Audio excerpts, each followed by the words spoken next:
proud of all of you. Please give yourselves a round of applause. So let me sum up. And please pay attention to these next few words I'm going to say before I drop the microphone.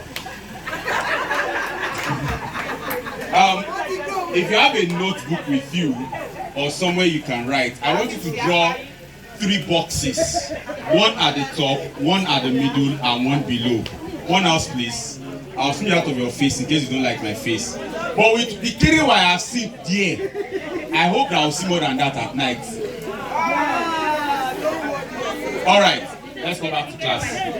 Draw 3 boxes. One at the top, one at the middle, and one below.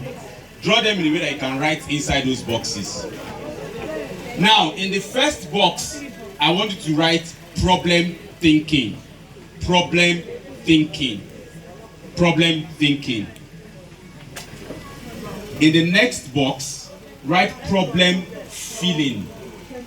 The first one, problem thinking. The next one, problem feeling. Can I do without this microphone? Yes. Okay, record, okay. And then, so the first one, problem thinking. The next one, problem feeling. And then the last one, problem behavior. Now, let's go to problem thinking. At every stage of your life, and at every phase of your life, if you think that there is a problem, it doesn't mean that that problem exists. And so you realize that across the ages, there is a problem thinking. There is something that you think is a problem with that phase that you are right now. Now, the moment there is a problem thinking, there is a problem feeling. Now, the thinking makes you feel the way you feel. The thinking automatically translates to a feeling. Now, if you go back to the pillars of mental health that I talked about cognitive well-being, and I talked about emotional well-being. That's why we usually talk about mind and body. We talk about mind and the brain. The brain is the center of reasoning. The mind is where you try to express how you feel. The love of my life. You are in my heart. I can't stop thinking about you. I wish you were here right now. And all of those things. Now, nobody sees what you're thinking about. Nobody sees or knows how you feel. But what everybody sees is the behavior. And so it's like a chain of command. When there is a thinking, there is a feeling, and then there is a behavior. And that's why when you see people behave the way they behave, it's not abstract. It didn't just happen. Now, can the behavior be spontaneous? Yes. Because that's what we call the amygdala hijack. The amygdala is where the brain tells that something has happened and it's supposed to take a while to process how you would respond. But when that amygdala is hijacked, then you respond a lot of times irrationally. That's why we call it the amygdala hijack.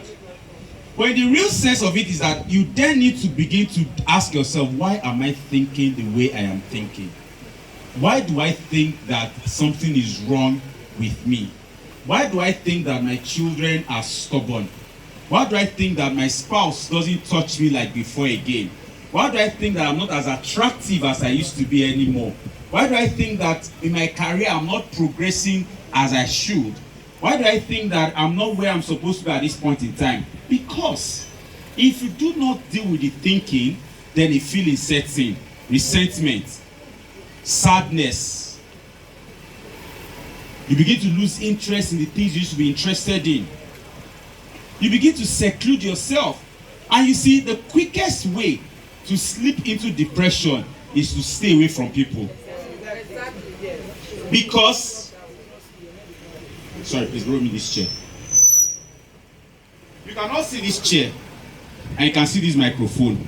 If I put this microphone here, you can't see it anymore. It doesn't mean that the microphone is not there. Yeah. It's there. But I have severed this microphone from everyone, that I can't see it anymore. And as you seclude yourself, you give room for your brain and your mind to work together and put in all sorts of ideas. And that's why Suicide does not just happen. They're like